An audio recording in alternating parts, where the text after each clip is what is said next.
নমস্কার, বঙ্গ সংস্কৃতিতে আপনাদের স্বাগত জানাই। যে সমস্ত স্থানে স্বয়ং ভগবান আবির্ভূত হন বা লীলাবিলাস করেন, বৈষ্ণব সম্প্রদায়ের কাছে সেই সমস্ত স্থান শ্রীধাম নামে পরিচিত। আর যে সমস্ত স্থানে ভগবানের নিত্য পার্ষদগণ বা নিত্য সঙ্গীগণ আবির্ভূত হন বা জন্মগ্রহণ করেন, সেই স্থানগুলি বৈষ্ণব জগতে শ্রীপাঠ নামে খ্যাত। আজ আপনাদের সেইরূপ একটি শ্রীপাঠ দর্শন করাবো। শ্রীপাঠ শ্রীখণ্ড, ঠাকুর নরহরি ঠাকুরের লীলাভূমি। এখানে আসতে হলে আপনাকে কাটোয়া থেকে বর্ধমানগামী ট্রেনে উঠতে হবে। উঠে কাটোয়ার পরবর্তী স্টেশন শ্রীপাঠ শ্রীখণ্ড, অথবা আপনি বর্ধমান থেকে কাটোয়াগামী ট্রেনে উঠতে পারেন। কাটোয়ার আগে স্টেশন পড়বে শ্রীপাঠ শ্রীখণ্ড। শ্রীপাঠ শ্রীখণ্ড স্টেশনে নেমে টোটো করে 5 থেকে 10 মিনিটের মধ্যে পৌঁছে যাবেন শ্রীপাঠে। শ্রীপাঠের অপরূপ সৌন্দর্য দর্শন করুন। শ্রী মহাপ্রভুর 5 জন পার্ষদগণ বা সঙ্গী এই স্থানে অবস্থান করেই যেন এই ভূমিকে আরও মহিমান্বিত করেছেন। প্রভু গৌরহরির 5 জন পার্ষদগণ বা সঙ্গী পঞ্চশাখায় এই শ্রীখণ্ডে অবস্থান করেছিলেন। তাঁরা হলেন মুকুন্দ, শ্রী নরহরি, শ্রী রঘুনন্দন, খণ্ডবাসী চিরঞ্জীবী ও সুলোচন। নরহরি ঠাকুরের বাড়ির সীমানায় মূলত 3টি শ্রীমন্দির দর্শন করা যায়। একদম উত্তরে যে মন্দির, সেটি উত্তর বাড়ির ঠাকুর মন্দির। মাঝে একটি মন্দির আছে, সেটি মাঝের বাড়ির মন্দির, ও তদ্দক্ষিণে আরও একটি মন্দির অবস্থিত, সেটি দক্ষিণ বাড়ির ঠাকুর মন্দির। আপনাদের সর্বপ্রথম উত্তর বাড়ির শ্রী বিগ্রহ দর্শন করাবো। এখানে শ্রী শ্রী রাধা মদন গোপালজিও সেবিত হচ্ছেন, সাথে বাঁকারায়জি সেবিত হচ্ছেন। এমনকি নরহরি সরকার ঠাকুরের প্রাণ গৌর নাটোয়া গৌর সুন্দরও বর্তমানে এই উত্তরবাড়ি ঠাকুর মন্দিরেই সেবিত হচ্ছেন। শ্রী চৈতন্যদেব তাঁর সন্ন্যাস দীক্ষা গ্রহণের পর নরহরি ঠাকুরের স্বপ্নে আবির্ভূত হন এবং তাকে তার বিগ্রহ তৈরি করার নির্দেশ দেন। সেই অনুযায়ী শ্রী নরহরি সরকার ঠাকুর, যার জীবন শ্রী গৌর সুন্দরের সেবায় নিবেদিত ছিল, তিনি মহাপ্রভুর 3টি অত্যন্ত মায়াময় বিগ্রহ খোদাই করেছিলেন। 3টি বিগ্রহের মধ্যে যেটি বড়, সেটি কাটোয়ার গৌরাঙ্গ বাড়িতে পূজিত হয়। যেটি মাঝারি আকারের, সেটি বীরভূমের একচক্রাতে পূজিত হয়, এবং যেটি সবথেকে ছোট, সেটি নরহরি ঠাকুর নিজের কাছে অর্থাৎ এই শ্রীখণ্ডে রাখেন। আপনারা এই মুহূর্তে শ্রী নরহরি ঠাকুরের সেই নাটোয়া গৌর সুন্দরকে দর্শন করছেন। দর্শন করুন নরহরি ঠাকুরের সেই প্রাণ গৌর নাটোয়া গৌর সুন্দরকে।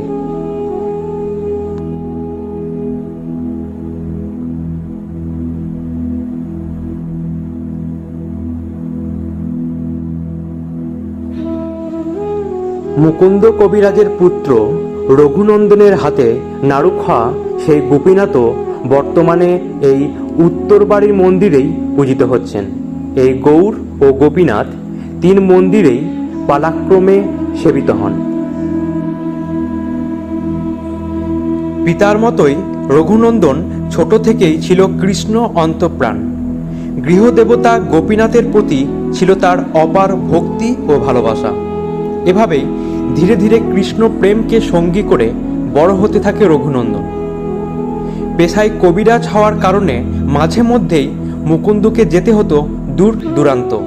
এমনই একদিন চিকিৎসার কাজে দূর গ্রামে যাওয়ায় মুকুন্দ তার গৃহদেবতা গোপীনাথের নিত্য সেবার ভার দিয়ে যান 5 বছরের পুত্র রঘুনন্দনের ওপর। পিতার কাছ থেকে গোপীনাথের সেবার ভার পেয়ে রঘুনন্দনের আনন্দ আর ধরে না। আজ সে নিজের হাতে ভোগ খাবে তার প্রাণের গোপীনাথকে, মনের মতো করে সাজাবে তাকে। এই মনোবাসনা নিয়ে মন্দিরে প্রবেশ করে রঘুনন্দন এবং পূজা শেষে গোপীনাথের সামনে ভোগের থালাটি ধরে বারংবার সেই ভোগ গ্রহণের অনুরোধ জানায় সে। কিন্তু মূর্তি তেমনই অবিচল থাকে।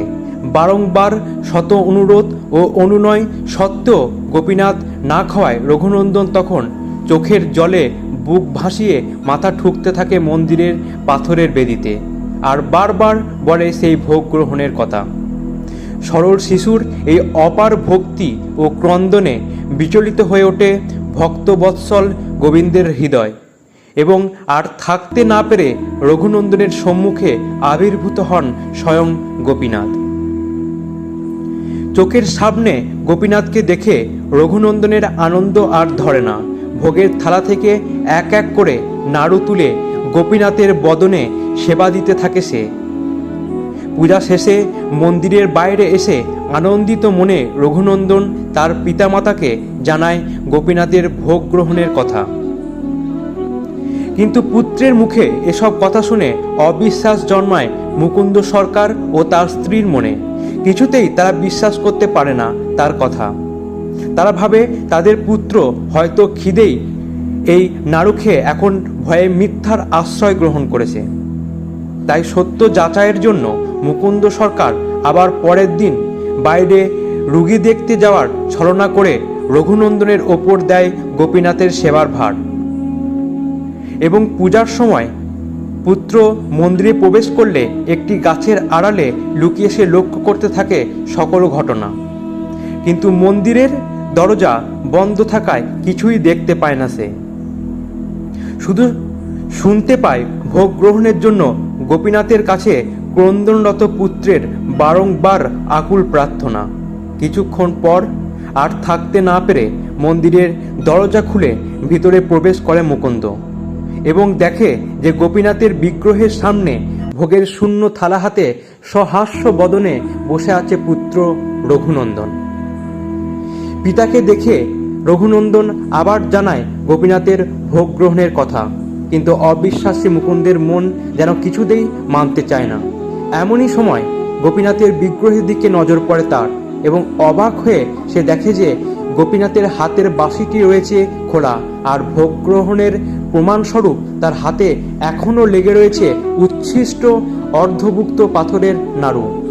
সরল ভক্তি আর ভালোবাসায় সে গোবিন্দ মেলে। সেই প্রমাণ এখনও পাওয়া যায় শ্রীপাঠ শ্রীখণ্ডে গেলে। অর্ধভুক্ত পাথরের নাড়ু করে গোপীনাথ বিগ্রহের আজও দর্শন হয় শ্রীখণ্ডে শ্রী রঘুনন্দনের ঘরে। আপনারা এই মুহূর্তে সেই রঘুনন্দনের গোপীনাথকে দর্শন করছেন।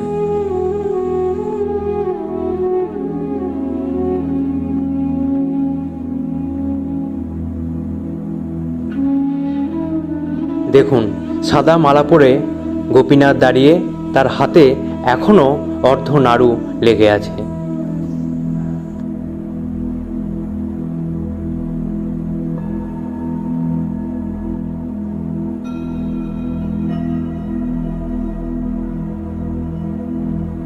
সুতিকা গৃহ অর্থাৎ আতুর ঘরে মায়ের কোলে রঘুনন্দন, সেই বিগ্রহ দর্শন করুন।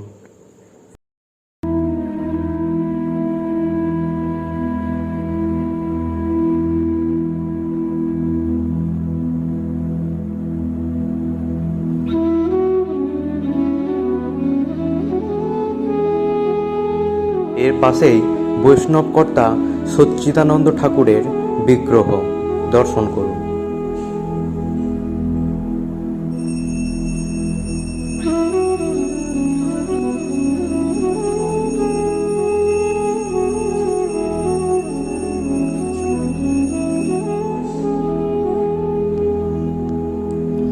এই হলো মাঝের বাড়ির শ্রীমন্দির। এই মন্দিরে রাধা মদন মোহন জিউ সেবিত হচ্ছেন এবং রাধা শ্যাম সুন্দর জিউ সেবিত হচ্ছেন।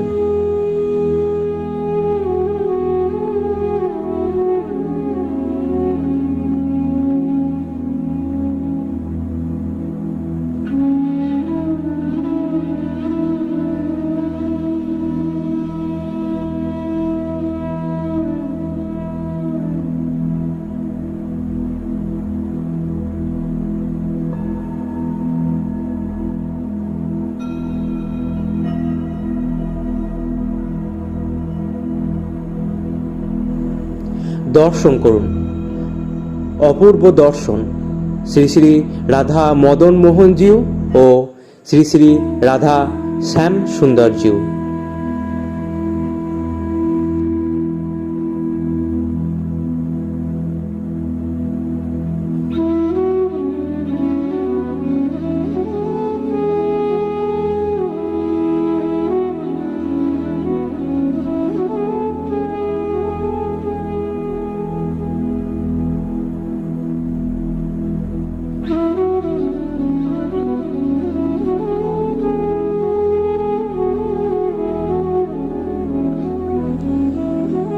আপনারা এই মুহূর্তে দর্শন করতে চলেছেন শ্রী নরহরি ঠাকুরের ভজন কুঠি। মধুমতি নামে সখী ছিল বৃন্দাবনে, এবে নরহরি নাম হল গৌরগণে। শ্রী নরহরি সরকার ঠাকুর, যিনি সখী মধুমতির অবতার ছিলেন কৃষ্ণের বৃন্দাবন আমোদ প্রমোদে। নবদ্বীপে শ্রী চৈতন্য মহাপ্রভুর আবির্ভাবের কয়েক বছর আগে শ্রীখণ্ডে আবির্ভূত হন শ্রী নরহরি সরকার ঠাকুর। শ্রী নরনারায়ণ দেব এবং শ্রীমতী গৌরী দেবী তাদের জীবনের চূড়ান্ত পরিপূর্ণতা অর্জন করেছিলেন শ্রী নরহরি সরকার ঠাকুর এবং শ্রী মুকুন্দ দাসের গর্ভিত পিতামাতা হয়ে। শ্রী মুকুন্দ দাস ছিলেন দুজনের জ্যেষ্ঠ।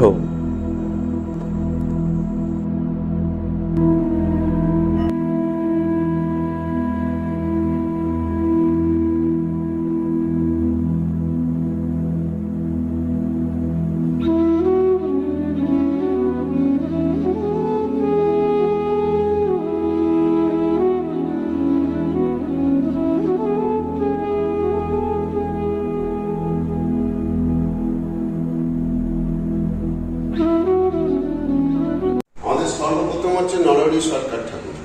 ঠিক আছে, এই নরহরি সরকার ঠাকুর হচ্ছে আমাদের মুকুন্দ সরকার ঠাকুরের ভাই, আর মুকুন্দ সরকার ঠাকুরের পুত্র হচ্ছে রঘুনন্দন।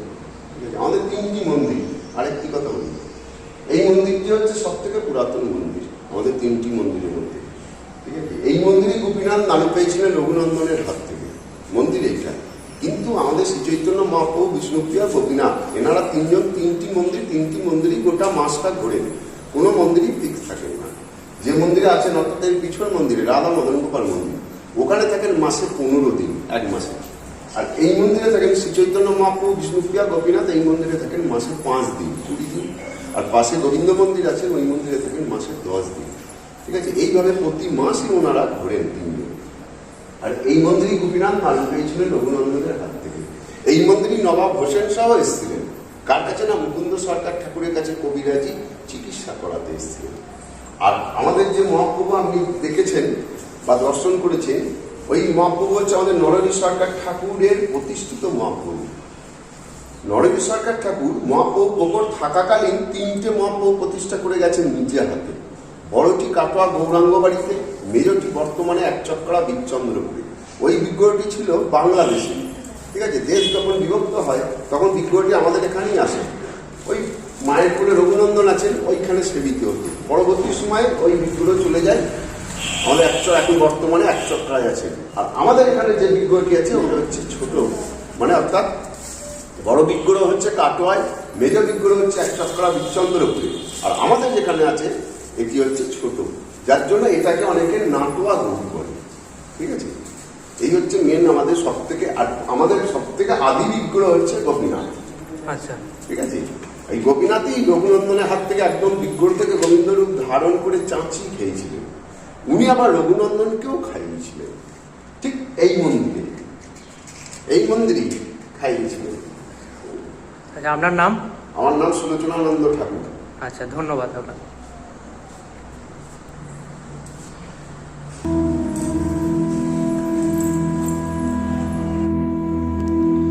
এবার আমরা এসে উপস্থিত হয়েছি দক্ষিণ বাড়ির শ্রীমন্দিরে।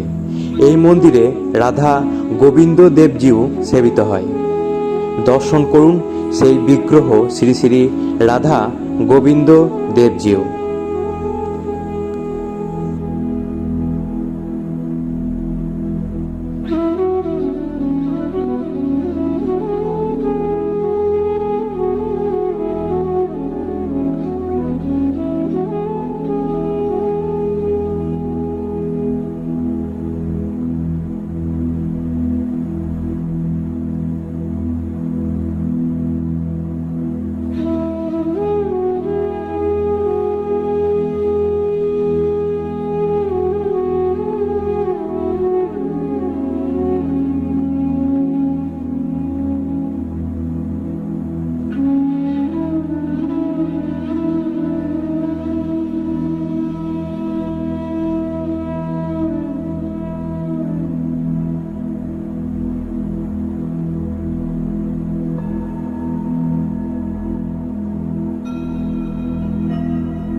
এই দক্ষিণ বাড়ির শ্রীমন্দিরের পশ্চাতে একটি পুকুর আছে যা মধু পুষ্করণী নামে খ্যাত, এবং এই মন্দিরে এই মধু পুষ্করণীর একটি বিশেষ তাৎপর্য রয়েছে।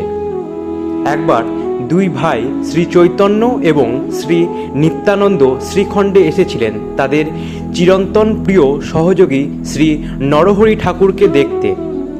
সেখানে পৌঁছে শ্রী নিত্যানন্দ প্রভু কিছু মধু পান করতে চাইলেন, কারণ বৃন্দাবনের চিরন্তন আমোদ প্রমোদে মধুমতি সখী রাধা গোবিন্দ ও তাঁর সহযোগীদের মধু সরবরাহ করেন। তার অনুরোধ শুনে মধুমতি সখীর অবতার শ্রী নরহরি সরকার ঠাকুর কিছুক্ষণ ভাবলেন। তারপর তিনি তার বাড়ির পিছনে একটি পুকুরে গেলেন এবং তার শক্তিতে তার জলকে মধুতে পরিণত করলেন। তাই পুকুরটি আজ মধু পুষ্করণী নামে খ্যাত। তারপর তিনি এই পুকুর থেকে মধু সংগ্রহ করে শ্রী গৌরাঙ্গ ও নিত্যানন্দকে অর্পণ করলেন। শ্রী নরহরি সরকার ঠাকুরের দেয়া মধু আস্বাদন করে শ্রী নিত্যানন্দ অবধূত হাসতে কাঁদতে এবং আনন্দে মাটিতে গড়িয়ে পড়তে লাগলেন। শ্রীখণ্ড হল সেই পবিত্র ভূমি যেখানে এই ধরনের উচ্চপদস্থ ব্যক্তিত্বরা তাদের সবচেয়ে আশ্চর্যজনক অন্তরঙ্গ বিনোদনের প্রদর্শন করেছেন। আপনারা এই মুহূর্তে সেই মধু পুষ্করণী দর্শন করছেন।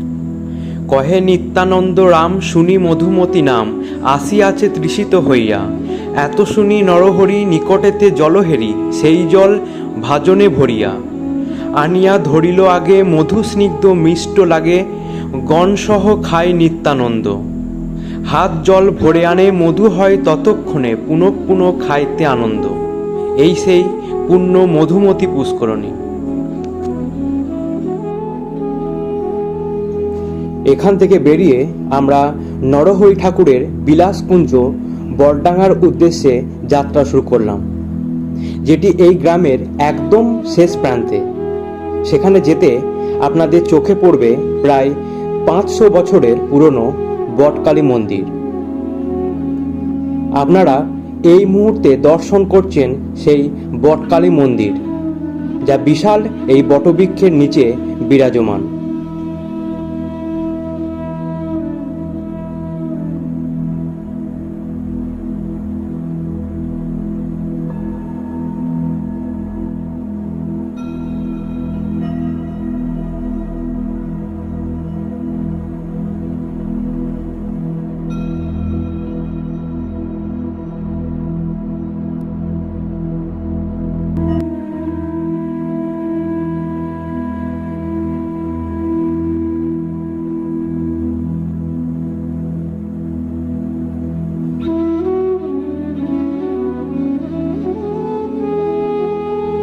এখান থেকে 2-4 মিনিট পায়ে হেঁটে পৌঁছলাম নরহরি ঠাকুরের বিলাসকুঞ্জে। ভিতরে প্রবেশ করার আগে আপনাদের চোখে পড়বে সুউচ্চ এই সিংহদ্বার।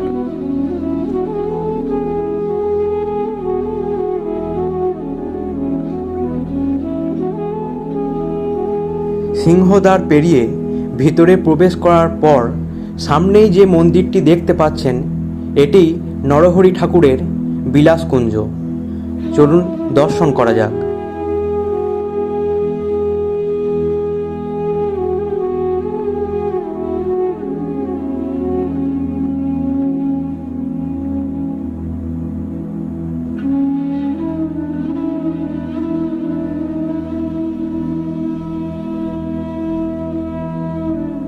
আপনারা এই মুহূর্তে দর্শন করছেন শ্রী নরহরি সরকার ঠাকুরের বিলাসকুঞ্জ।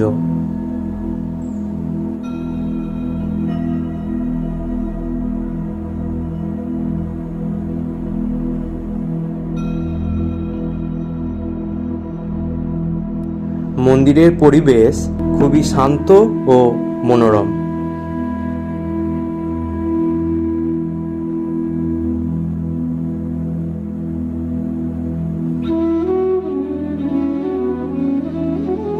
দর্শন করুন শ্রী রঘুনন্দন ও অভিরাম গোস্বামীর মিলনস্থল।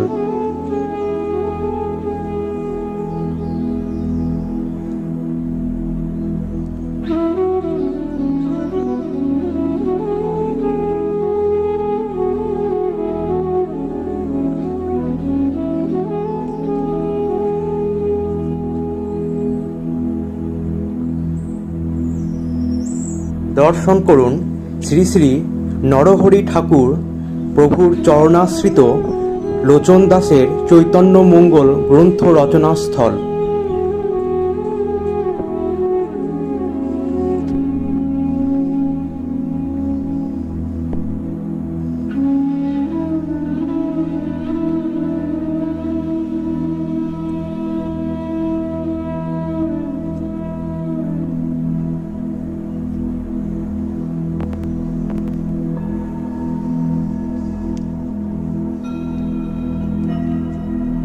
ঠাকুর নরহরি প্রাণ গোরা গৌরাঙ্গ হে নিতাই গৌরাঙ্গ হে মুকুন্দ দাসী প্রাণের গোরা গৌরাঙ্গ হে নিতাই গৌরাঙ্গ হে রঘুনন্দনে প্রাণের গোরা গৌরাঙ্গ হে নিতাই গৌরাঙ্গ হে সুলোচনে প্রাণের গোরা গৌরাঙ্গ হে নিতাই গৌরাঙ্গ হে চিরঞ্জীবে প্রাণের গোরা গৌরাঙ্গ হে নিতাই গৌরাঙ্গ হে খণ্ডবাসী প্রাণের গোরা গৌরাঙ্গ হে নিতাই গৌরাঙ্গ হে। ভিডিওটি আপনাদের কেমন লাগলো তা অবশ্যই কমেন্টে জানাবেন। ধন্যবাদ।